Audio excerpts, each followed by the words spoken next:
नमस्कार बंधु माने आम समस्त अगणारे निश्चय तुलसी गछ देखिथिबे एवं आम माँ भौणी माने प्रतिदिन सकाळु उठी गाधोई स्नान सारी सूची आदि होई तुलसी गछ को अति पूजा सहकारे पूजा करिथांती। कौन आपण जानिछंती एही तुलसी गछ मध्य आपणकर भाग्य 24 घंटारे बदलाई पारिबो। काहींकिना एही तुलसी गछ को आम पुराण रे बहुत दिया जाइछि एवं बहुत गुरुत्व दिया जाइछि। तुलसी को आमे माँ बोली पूजा करिथाउ। माना जाए जे समुद्र मंथन समय रे जेउ तुलसी गछटी उत्पन्न होइछि समुद्र मंथन समय रे अमृतर किछि बुंदा पृथ्वी रे पड़िथिबारु तुलसी गछर उत्पत्ति होइछि एवं तुलसीर महात्म्य अनेक किछि रहिछि। जो माने भी तुलसी पूजा करिथांती सेमानंकर दुर्भाग्य सौभाए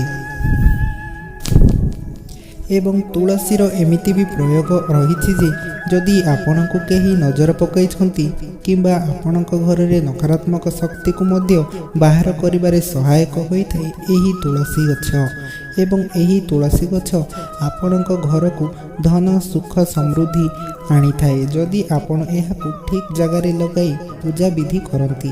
एवं आमे एही वीडियो रे जानिबा एही तुलसी गछ आपणको किपरि 24 घंटारे धनवान करिदेव एवं आपणको दुर्भाग्य भी सौभाग्य रे बदली जिवो एवं आपण एही उपाय करिबा परठारु आपणकर केवल उन्नति ही उन्नति हेबाकु लागिबो।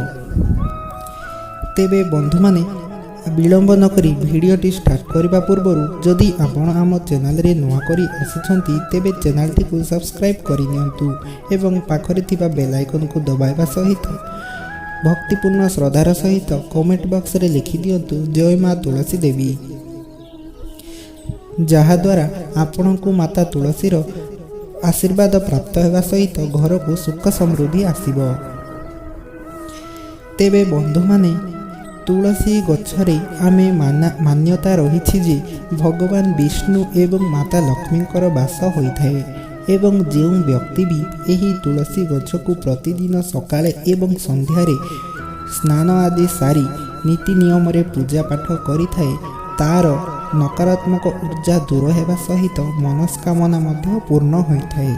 किंतु आज आमे एही वीडियो माध्यम रे जानिबा एमिति गोटिए उपाय जे उपाय करिबा द्वारा जे लोक मानकर काम अधारे रही जाउछि किंबा कौनसी प्रकारर काम करिबाकू जिबा समय रे अशुभ देखा जाउछि एवं कौनसी काम करिबाकू डर लागुछि नचेत आपणक घरे जेते भी धन आसिले मध्य ताहा संचय होई पारु नाही। घर परिवार मध्यरे अनेक प्रकार तिक्तता लागि रहुछि एवं परिवार मध्यरे कली झगड़ा लागि रहुछि किंबा घरर उन्नति होई पारु नाही कि पिला एवं व्यक्ति विशेष मानकर उन्नति होई पारु नाही नचेत आपणक घरर मुरबी एवं घर परिवार सदस्यर कौनसी भी लोक मानकर बारंबार देह असुस्थ रहुछि तेबे एही वीडियो आपण मानक पाही। एही वीडियो देखि सारिबा परे आपण माने निश्चय बुझी पारिबे जे आपणकर कौनसी भी समस्यार समाधान एही वीडियो रे रहिछि एवं आपणकर प्रतिटी समस्यार समाधान होई जिवो। एवं बंधु माने जदि आपण एही तुलसी पत्र सहित बुंदी लड्डू किंबा चना हनुमान को पाखरे चढ़ाई थांती तेबे आपणकर मनस्कामना खूब शीघ्र पूर्ण होइथाए एवं आपणक दुर्भाग्य सौभाग्य रे बदली थाए एवं जे व्यक्ति मानकर काम अधारे रही जाइछि केते भी रोजगार हेले मध्य नियंट हेउछि तेबे एही वीडियो सेही मानक पाही। काहींकिना तुलसी गछ को पुराण शास्त्र रे मार दर्जा दिया जाइछि एवं आम प्रतिटी अगणारे एही तुलसी गछ पूजा पाई थाए। एवं बंधु माने जदि आपणको सबुबेले संकट लागि रहुछि एवं सदैव शत्रु भय लागि रहुछि एवं आपणको सर्वदा भय लागुछि जे आपणको कौन हेइजिवो मृत्यु भय तेबे मने रखंतु ତୁଳସୀ ଗଛର 21ଟି ପତ୍ର ତୋଳି ପ୍ରଭୁ ରାମଙ୍କୁ କିମ୍ବା ହନୁମାନଙ୍କୁ ଏହି 2 ଜଣଙ୍କୁ 21 ଦିନ ପର୍ଯ୍ୟନ୍ତ ଯଦି ମାଳ କରି ଚଢ଼ାନ୍ତି ତେବେ ଆପଣଙ୍କର ଏହି ସବୁ ସଙ୍କଟ ଦୂର ହୋଇଯିବ ଏବଂ ଆପଣଙ୍କ ଉପରେ ମାତା ଲକ୍ଷ୍ମୀଙ୍କର ପ୍ରସନ୍ନତା ରହିବ। ଏବଂ ଯେଉଁ ବ୍ୟକ୍ତିମାନେ ତୁଳସୀଙ୍କୁ ପୂଜା କରିଥାନ୍ତି ସେହିମାନଙ୍କ ଉପରେ ଭଗବାନ ବିଷ୍ଣୁ ଏବଂ ମାତା ତୁଳସୀଙ୍କର ଆଶୀର୍ବାଦ ସदैବ ରହିଥାଏ। ମାନାଯାଏ ଯେ ଏକାଦଶୀ, ସଂକ୍ରାନ୍ତି ଏବଂ ଅମାବାସ୍ୟା ଗ୍ରହଣ ଦିନ ତୁଳସୀ ପତ୍ରକୁ ତୋଳିବା ଅନୁଚିତ ହୋଇଥାଏ ଏବଂ ଏହାଛଡ଼ା ଆପଣ ଯଦି ସ୍ନାନ ନ କରି ତୁଳସୀ ଗଛକୁ ଛୁଅନ୍ତି କିମ୍ବା ପତ୍ର ତୋଳନ୍ତି ତେବେ ଆପଣଙ୍କୁ ପାପ ବାଜିଥାଏ। ମାତା ତୁଳସୀ ଆପଣଙ୍କୁ ଅଭିଶାପ ଦେଇଥାନ୍ତି, ତେଣୁ ଏହା କରିବା ଅନୁଚିତ ହୋଇଥାଏ। ଯଦି ଆପଣ ଦେଖୁଛନ୍ତି ଆପଣଙ୍କ ଅଗଣାର ତୁଳସୀ ଗଛ ଶୁଖିଯାଉଛି ଏବଂ ଆପଣ ଯତ୍ନ କରିବା ସତ୍ତ୍ୱେ ମଧ୍ୟ ଶୁଖିଯାଉଛି ତେବେ ବୁଝି ନିଅନ୍ତୁ ଯେ ଆପଣଙ୍କ ଘରକୁ ଆସୁଥିବା ବଡ଼ ବଡ଼ ବିପଦ ମାତା ତୁଳସୀ ନିଜ ଉପରକୁ ନେଇଗଲେ ଏବଂ ଆପଣଙ୍କୁ ସେ ରକ୍ଷା କଲେ ସେହି ନକାରାତ୍ମକ ଶକ୍ତିଠାରୁ। ଏବଂ ବନ୍ଧୁମାନେ, ଯଦି ଆପଣ ଦେଖୁଛନ୍ତି ଯେ ତୁଳସୀ ଗଛର ପତ୍ର ସବୁ ଝଡ଼ି ପଡ଼ିଯାଉଛି ଏବଂ ସେହି ପତ୍ର ପାଚି ଝଡ଼ିଯାଉଛି ତେବେ ଏହା ଅତ୍ୟନ୍ତ ଶୁଭ ହୋଇଥାଏ। ସେହି ପତ୍ରକୁ ଗୋଟାଇ ଆଣି ନିଜ ମୁଣ୍ଡରେ ମାରି ଆପଣ ଯଦି ସେହି ପତ୍ରକୁ ଭାସି ଯାଉଥିବା ଜଳରେ ପକାଇଦେବେ ତେବେ ଆପଣଙ୍କ ସମସ୍ତ ପାପ ଦୂର ହୋଇଯାଇଥାଏ।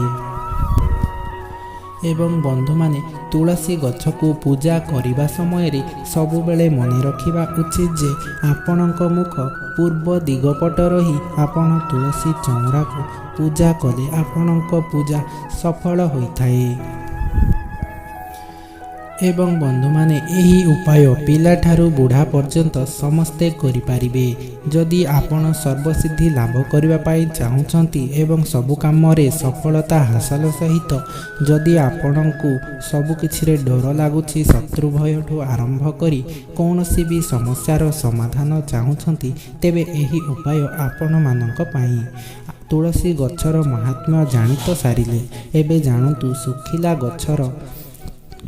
ଶୁଖିଲା ତୁଳସୀ ଗଛର ଚେରକୁ ନେବେ ଏବଂ ସେହି ଚେରକୁ ଚାନ୍ଦିରେ ଗୁଡ଼ାଇ ଚାନ୍ଦି ଗୋଟେ ଲମ୍ବା କରି ତା ଭିତରେ ଚାନ୍ଦିର ଡେଉଁରିଆ କରି ତା ଭିତରେ ଏହି ତୁଳସୀ ଚଉଁରାର ଚେର ତୁଳସୀ ଗଛର ଚେରକୁ ଲଗାଇ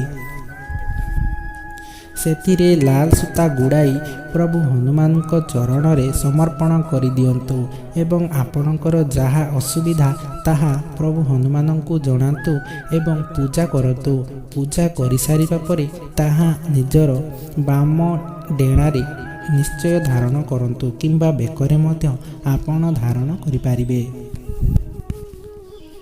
ଧାରଣ କରିସାରିବାର 24 ଘଣ୍ଟା ପରେ ଦେଖିବେ ଆପଣଙ୍କ ସହିତ ଚମତ୍କାର ହେବା ପାଇଁ ଲାଗିବ ଏବଂ ଆପଣଙ୍କର ଯେଉଁ ସବୁ କାମରେ ଡର ଲାଗୁଥିଲା ସେହି ସବୁ କାମ ଆରାମରେ ହୋଇପାରିବ ଏବଂ ଆପଣଙ୍କୁ ଏତେ ପଜିଟିଭ ଏନର୍ଜି ଆସିବ ଯେ ଆପଣ ନିଜେ ହିଁ ବୁଝିପାରିବେ ଏବଂ ଆପଣଙ୍କର ଦେହରେ ଯେତେ ସବୁ ରୋଗ କ୍ଲେଶ କିମ୍ବା ନେଗେଟିଭ ଏନର୍ଜି ରହିଛି ତାହା ସବୁ ଦୂର ହେବା ସହିତ ଆପଣଙ୍କ ଆଖପାଖରେ ଥିବା ନକାରାତ୍ମକ ଶକ୍ତି ଦୂର ହେବ ଏବଂ ଆପଣଙ୍କ ଶତ୍ରୁ ମଧ୍ୟ ଦୂରେଇ ଯିବେ।